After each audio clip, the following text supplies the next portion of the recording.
Decision by Frank M. Robinson, originally published in Space Science Fiction, September 1953. Narrated by Tom Trussel. The captain had learned to hate. It was his profession, and his personal reason for going on. But even hatred has to be channeled for its maximum use, and no truths exist forever. The battle alarm caught him in the middle of a dream that took place in a white house in a small town in Ohio, when both he and Alice had been very young, and the grown adults he now called his children had really been little more than babies. He rolled out of his bed immediately on hearing the gong, as any good sailor would, and slipped into his pants and shoes and felt around the bulkhead for his life jacket. He slipped into it and tightened the buckles, then put on his cap with the captain's insignia. He opened the hatch and stepped out into the passageway, blinking for a moment in the unaccustomed light and trying to shake away the remnants of his dream. Officers were boiling up the passageway and up the ladder, some eager ensigns dressed only in their shorts and their life jackets. It was more wise than funny, he thought slowly. Ships had gone down in a matter of seconds, and anybody who spent precious moments looking for his pants or his wallet never got out. Harry Davis, the exec, a portly man in his 50s, burst out of his stateroom, still trying to shake the sleep from gummy lids. The captain shook his head, trying to alert his mind to the point where it could make sensible evaluations, and started up the corridor. "Any idea what it is, Harry?" Davis shook his head. "Not unless it's what we've been expecting." What we've been expecting. The captain grasped the iron piping that served for railings and jogged up the ladder. 50 miles north, lolling in the North Sea and holding maneuvers, was the Joseph Jugashvili, 100,000 tons of the finest aircraft carrier the Asiatic Combine had produced, carrying close to 100 MiG-72s and perhaps half a dozen light bombers. The Joseph had been operating there for nearly a week. The Oahu had been detached from the Atlantic Fleet only a few days ago to combat the possible threat. Maybe the ships were only acting as stakeouts for the politicians, the captain thought slowly. The tinder waiting for the spark. And it wouldn't take much. A curious pilot who might venture too close, a gunner with a nervous temperament. And now, maybe, this was it. It had to come some day. You couldn't turn the other cheek forever. And he, for one, was glad. He had spent almost all his life waiting for this, a chance to get even. Davis opened the hatch to the wheelhouse, and the captain slipped in, closing it tight behind him. It was pitch black, and it took his eyes a few moments to adjust to it. When they had, he could make out the shadowed forms of the O.D., the first-class quartermaster at the wheel, and the radarman hunched over the repeater, the scope a phosphorescent blur in the darkness. The ports were open in violation of GQ. It was a hot summer night, and the slight breeze that blew off the swelling sea smelled clean and cool. It was the only kind of air for a man to breathe, the captain mused abstractedly. He glanced sharply through the ports. There was nothing that bulked on the dark horizon, and so far as he could tell, all the stars were fixed. There were none of the telltale flashes of jet exhausts. He walked over to where the O.D. stood by the radar scope, seemingly fascinated by the picture on it. McCandless had the watch, a young lieutenant of not more than 25, but one with good sense and sound judgment nonetheless. A man who wasn't prone to panic, the captain thought. "What's the situation, Lieutenant?" McCandless' voice was nervous. "I'm not exactly sure, sir. Not yet." A brief regret at an interrupted dream of Ohio flickered in the back of the captain's mind. "What do you mean, you're not sure?" His voice was a little sharper than he intended, a little more querulous than he had meant it to be. It was, he thought, the voice of an old man, annoyed at having his sleep disturbed. The younger man wasn't disturbed by the sharpness, and the captain's estimation of McCandless went up another notch. 10 minutes ago, CIC reported an object approaching us from the south at an altitude of 50 miles. Approaching from the south, the captain thought, so it couldn't have been from the Joseph. And 50 miles up? That was 250,000 feet. A guided missile, perhaps? But whose? There were only friendly countries to the south. It passed directly overhead, McCandless continued, consciously trying to make his voice sound factual, and continued in the direction of Joseph. It settled towards sea level, then stopped a mile up. Stopped, Lieutenant? Yes, sir. It's hovering over the Joseph now. McCandless paused. When he started again, his voice was shaking. It was funny he hadn't noticed it before, the captain thought. You could almost smell the fear in the wheelhouse. CAC estimated its speed overhead as being in excess of 1,000 miles an hour, and its size about that of the Joseph itself. The captain felt the sweat gather on his temples, and ran his hand half angrily over his forehead and through his thinning silver hair. He was too old a man to let fear affect him any more, and he was too tired a man to waste his energy mopping his forehead every few minutes in a gesture that would show his feelings to the crew. Maybe it was only vanity, he thought, but when your muscles went soft and started pushing back against your belt, and your hair turned grey and started a strategic retreat, you tended to take more care of your reputation. It wasn't as fragile as the rest of you. It didn't tarnish with the gold of your braid or sag with your muscles, and he had enjoyed a reputation as a fearless man of sound judgment. Did you order up a drone plane? McCandless nodded in the dark. It went up a few minutes ago, sir. The television picture should be coming in any moment. It would be an infrared picture, the captain thought. It wouldn't show too much, provided the plane could get close enough to get anything at all, but it would show something. Have you made any evaluations, Lieutenant? He could feel the tenseness build up again in the compartment. Everybody was listening intently, waiting for the first semi-official hint of what had gotten them up in the middle of the night. Then McCandless voiced what the captain had already taken to be a foregone conclusion. I think it's a spaceship, sir. McCandless waved at the stars beyond the port. From some place out there. The picture started coming in at 0300. The captain and Davis and McCandless clustered about the infrared screen, watching the shadowy picture build up. It wasn't much of a picture, the captain thought. It was vague and indistinct, and the drone plane was shooting the scene from too far away. But he could make out the Jugashvili, a gloomy shape that bulked huge in the water, the planes clustered on its deck like small black flies. But that wasn't what interested him. He had seen restricted photographs and complete descriptions and evaluations of the Joseph's fighting capabilities before. What was of vastly more importance was the huge structure that hovered above the Joseph, a mile overhead, a structure that blocked out the stars over a roughly rectangular area the same size as the Joseph itself. McCandless and Davis were still straining their eyes for details of the alien ship by the time the captain had glanced away and was formulating policy. The picture was too vague, he thought. There was nothing that could be seen that would tell you much about the ship, and if they were correct in thinking it was— His mind hesitated at the thought. A spaceship. Then it would be impossible to tell whether certain features were armament or not, and it would be futile to speculate on the capabilities of that armament. McCandless and Davis finished with their inspection of the screen and turned to the captain, waiting for orders. "Recall the plane," the captain said. "Send it out again at dawn, and send a message to Radio Washington, giving them complete details. You may relax, GQ, but keep the gunners at their posts and the pilots standing by."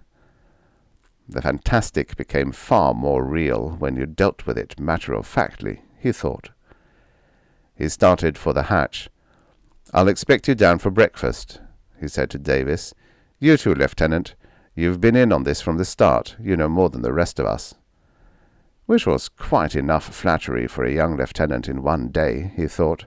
It was far more than he had ever received when he had been a lieutenant. Back in his stateroom, the captain went directly to the small lavatory, filled the washbowl, and plunged his face into the cold water.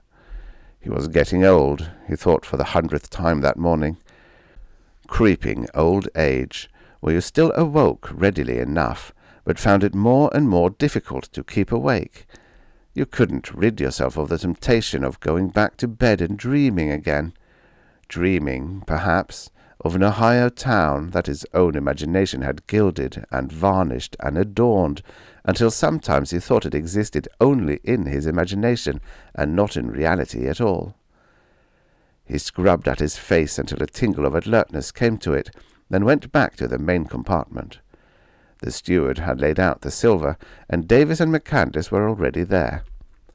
Davis completely relaxed in the atmosphere that could only exist between an executive officer and a captain. The exec, as both he and the captain well knew, was the only man on board with whom the captain could maintain a relationship that was something other than professional. Not necessarily friendly, but more relaxed. McCandless sat in the leather-upholstered chair by the table, stiff and self-conscious. The hope of the nation, the captain thought, provided that they learned how to hate, and to keep that hate alive as long as he had kept his. His own boy had been about McCandless's age, he thought, suddenly. "Well, what are you going to do?" Davis asked. The captain sat down at the table. The coffee was hot, and he could smell the eggs that the steward was frying in the small galley. He tucked in a napkin at his neck. It was old-fashioned, but practical, he thought. You dribbled down the front. You didn't spill things in your lap. "It isn't exactly up to me, Harry. It's up to Washington."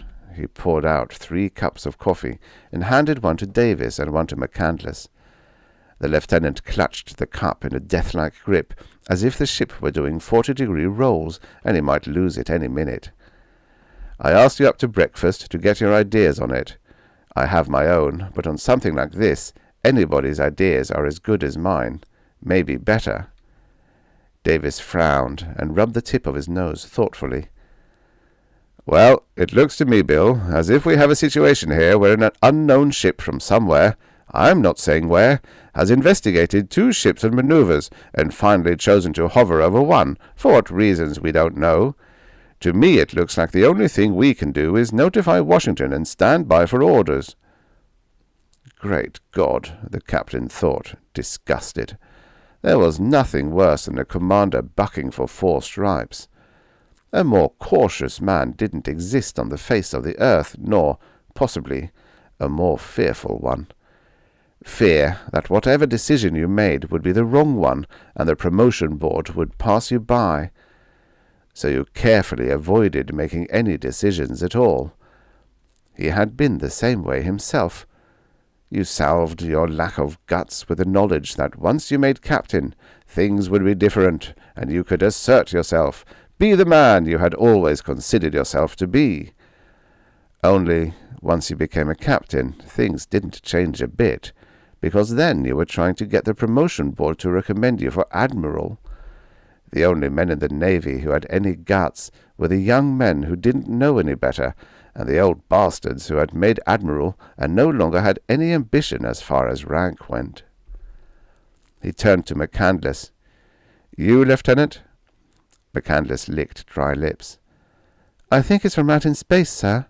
Maybe it's an exploration party, but more than likely it's an armed scouting party." "What makes you say that?" McCandless leaned forward, his concern over his cup of coffee momentarily forgotten. "I think if it was an exploration party, they would have stopped at some point of civilization first. In all likelihood a city, a big city. But we've received no reports of any ship landing near a city. At least, not yet." He paused, a little self-consciously. "It wouldn't be difficult to tell that we're part of the fighting forces of this planet, and I think it's just luck that it chose the Yosef instead of us. I think the alien ship is investigating the Yosef, or will shortly." Davis lit a cigarette, a half-amused smile on his face. "For what purpose?" "To test the armament, see how good we are on the defensive." "What do you think they want?" the captain asked curiously. McCandless hesitated, then blurted it out. "The whole world, sir." At 0500 the sun was just breaking over the horizon, coating the heavy green seas with a soft covering of pink gold. It was going to be another hot day, the captain thought, one where the heat stood off the water in little waves, and the sweat ran down your back and soaked your khakis. And with GQ, the rubber life jackets would make it about 10 times as bad. He stood on the bridge for a moment, admiring the sunrise and smelling the brisk salt air, then walked into the wheelhouse. The drone plane had been up for half an hour. By this time it should have a clearer picture of the object that hovered over the Yosef. It did. The object was dun-coloured, the colour of storm clouds on a cold winter's day. Big, easily as big as the Yosef, and tubular-shaped, slightly flattened on the bottom. There was nothing that could be identified as gun ports, but they probably didn't use guns. He wondered just what their armament was. He turned to the radar man on watch. "Has the Yosef moved any?" The man nodded. "Yes, sir. About 0400 they steamed 10 miles north at top speed." "The object kept up with them?" "Yes, sir. It's never left them, sir. Same position, directly overhead at all times."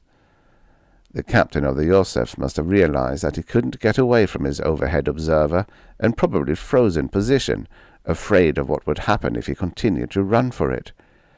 He'd probably stay there until the alien ship made some hostile move, or he got instructions from home. The captain walked back to the bridge. The ship was strangely silent. There were no jets warming up on the flight deck. There were no sounds of chipping hammers. Except for the planes overhead, it was a quiet summer day, one of those days when a perfectly smooth sea looks like a sheet of plate glass. He glanced down at the sides of the Oahu. Tiny figures were huddled by the anti-aircraft guns, their helmets glinting in the sun. A tight ship, he thought. A ship that was ready for anything. McCandless came out on the bridge, his eyes red-rimmed from lack of sleep. He stood a respectful distance from the captain, a little to the right and just behind. "Beautiful day, isn't it, Lieutenant?" "Yes, sir, it is, sir. Very fine day." "Sir." That was the one reason why he tolerated Davis, the captain thought. Just to hear somebody call him by his first name and treating as something other than a symbol of rank. "If your theory is correct, Lieutenant," he mused aloud, "then the alien ship should be opening fire, if that's what you would call it, any minute now."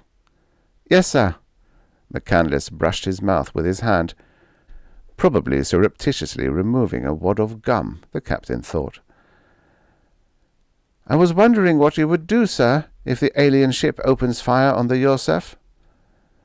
"If it wasn't against regulations, I'd issue a couple of cans of beer per man." McCandless gaped. I don't understand you, sir." "If they finish off the Yosef, Lieutenant, it'll save us the trouble.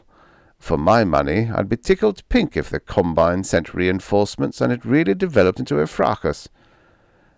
McCandless turned slightly, so the captain could no longer read his face. The captain wondered if it was intentional. I guess I just took it for granted that we'd join forces against the aliens, sir. It seemed like the natural thing to do." So McCandless had thought they'd go to the rescue of the Yosef, the captain thought slowly. To the rescue. The phrase had a funny sound to it when you coupled it with a Combine, an almost obscene sound. "Lieutenant," the captain said slowly, "history has been full of possible turning points that the United States has almost always failed to take advantage of. I think this time, Just for once, we ought to play it smart. The Combine has been a threat for as long as I can remember. We've had opportunities before when we could have let two systems cancel each other out. We didn't take advantage of it then, and we've regretted it ever since." McCandless didn't reply immediately, and the captain thought to himself, why not be more honest? Why don't you tell him that all your life you've fought the Combine, and the conflict has been the only thing that has lent meaning to living? You hate for 30 years, and you become a slave to that hatred. You don't forget it with a snap of the fingers and go charging to the rescue like a knight in shining armor. "The aliens are alien, sir," McCandless suddenly said. "The men on the Yosef are human beings." "Are they, mister?" The captain hated the lecturing attitude, but he couldn't help it. "They're the representatives of the Combine, aren't they? And I suppose the Combine acted like human beings during the Berlin War. I suppose the slave labor camps and the purges and the forced confessions were the products of ordinary human beings? No, Lieutenant. If the aliens have 6 arms and 2 heads, they couldn't be less inhuman than the Combine has been." "My father was in the Pacific in the Second World War," the lieutenant said tightly. "There were times when we didn't take prisoners, and I remember my dad saying that some of the men went home with ear necklaces." "Hearsay," the captain said gruffly. "And that was in a declared war."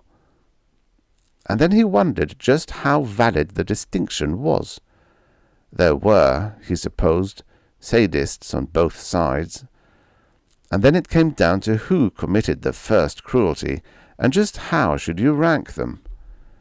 Was intentional torture for the few any the worse than the dispassionate act of dropping a bomb that produced quite the same, if not worse, results for the many? "Just what would you do, Mr. McCandless?" The lieutenant's face was flushed. "I'm not sure, sir, but I think I would look at it from a strategic viewpoint. There are 2 ships here, both instruments of war. If the aliens attack the one, and the other doesn't go to the rescue, then it would be obvious that we are a divided world. We would be a tempting prize." "And if we went to the aid of the Yosef, then you think we might beat the alien ship off?" McCandless shrugged. "I don't know, sir. We might." The captain turned back to look at the now swelling sea. The air off the water was cool and brisk, and the deck of his ship moved comfortably under his feet, a solid thing in a liquid world. "It doesn't make a great deal of difference what we think, Lieutenant," the captain said, a little of his good humour restored. "In the long run, we'll do whatever Washington says." There was a sudden flashing glow just over the horizon. McCandless blanched, and the captain clutched the rail, his knuckles turning white with the force of his grip. There was another flash, and the OD popped out of the hatch of the wheelhouse like a cork out of a bottle. "Captain, there!" The captain was already brushing past him, heading into the pilot-house for the television screen and the picture that the drone plane was transmitting. The picture on the screen wavered and blurred with the shock of the action. From what he could see, the captain knew that whatever action he took, if any, he would have to take it within a relative few minutes. The forward half of the superstructure of the Yosef was a smoking ruin, the metal a cherry red. Half the planes on the flight deck were charred and being frantically pushed overboard by small tractors so the remainder of the planes could be airborne. A mile overhead, in the glazing blue sky, the few planes the Yosef had managed to launch buzzed futilely about the alien ship, discharging rockets that scintillated and flamed off the dull grey sides, and, so far as the captain could tell, were causing no damage at all. "Message for you, sir."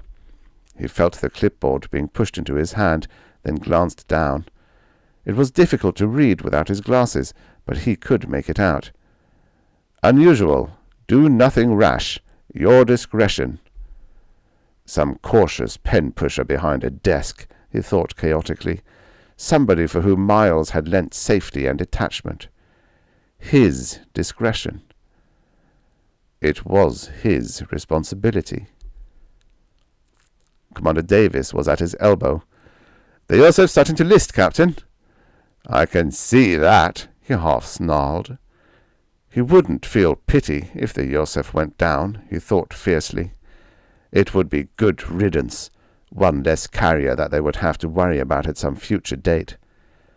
If there was some future date, a nagging thought intruded. He throttled it. The Yosef stood for everything that he despised, a way of life that made a mockery of everything he had been taught to believe in. The menace that had eaten at the world's vitals like a cancer, the menace whose existence had been enough to drive some men to hysteria and others to the brink of suicide. His own wife. Now a ship from outside was attacking that power. And what emotions should he feel? Elation? Well, why not? What other emotions should he feel? Certainly not sadness, not regret, not pity. The Yosef would be sunk, and maybe the aliens would be tempted to do more than just attack the Yosef. They might attack the entire Combine as well, and if the Combine was beat, did it matter who did it? Except, the thought crept back, there was no reason for him to believe that the aliens would differentiate between the Yosef and the Oahu, between the Combine and the United States. "The planes!" McCandless said, incredulous. "Look at the planes!" The captain glanced down at the screen again. An orangish glow was suffusing the alien ship. A jet slipped in for a rocket shot. The glow pulsed, expanded, touched the jet, and the plane vanished into a rain of wreckage that sped towards the ocean below. "God!" Davis breathed. "Did you see that?" The captain only half heard him. So they were aliens. What did that mean? Beings of different background, different beliefs, different physical structure? He had been one of the first into Berlin after the massacre was over, and the Combine had laid the blame on their Berlin commandant, though it was painfully obvious that he had only followed out instructions. And the shambles he had seen there couldn't have been done by human beings. 4,000 soldiers and close to 100,000 civilians killed. Would you call the people who had been responsible for that human beings? Or aliens? Which name fit best? The Berlin War. A dozen different outbreaks, starting with Korea so long ago. And then you were supposed to admit that they were blood brothers after all, and that in the face of a mutual threat you should forget your differences and pool your resources against the common enemy. There goes another one. So in 15 minutes the Yosef would go down, and from him it would bring only cheers, not tears. But you didn't make decisions on a personal basis, he thought slowly. You had to look at it from the viewpoint of 1,000 years. You had to develop a certain detachment, even though one man's lifetime was far too short a period to develop it in. "Message for you, Captain." It was a voice message that had been picked up in CIC. It was brief and to the point. "Attention, Captain United States vessel Oahu. Help urgently requested. If aid not granted immediately, all is lost. Konstantin Semenovich, Captain, People's Warship Yosef Jugashvili." He had a brief mental picture of a young man lying in the shambles of Berlin calling out the same words. And what had he received? He buried the thought. The detached viewpoint. Political systems evolved, he thought. They never remained the same. The French Revolution had spawned 1,000 human monsters, and the blood had run in the streets. But out of it all had come a democratic nation. And 1,000 years from now, what would the Combine be? A turn of the wheel, and perhaps it would be a peace-loving democracy, while the United States would be the abattoir of human hopes. Who could tell? 1,000 years from now, The present bloodbaths and tortures and mass deaths would be history. But if the aliens won, you ran the chance of there being no history at all. The wheelhouse was silent. The captain could feel a dozen pairs of eyes watching him, waiting for his decision. Outside the ports, on the far horizon, there came a steady, golden pulsing. He looked up at McCandless and Davis. McCandless was young, too inexperienced to realize that situations where today's enemies are tomorrow's friends are the order of the day and not the exception. You adjusted to it, or you became bitter. Davis, the gutless bastard, had adjusted to it. He was probably all ready to make the switch, to go back to drinking toasts in vodka. The detached viewpoint. "Send up the jets," the captain said slowly, "and send a message to the captain of the Yosef, telling him we'll render all the assistance that we can." The wheelhouse broke into a flurry of activity, and a moment later he could hear the sounds of the jets taking off the flight deck. He walked out on the bridge deck and leaned on the railing, staring at the horizon where the alien ship and the Yosef were fighting it out, and where planes from the Oahu would shortly be helping the Yosef. "But I still hate them," he thought. "I hate their goddamned souls." The end. Subscribe for your daily stories of futures past. This is what the future looked like many, many years ago.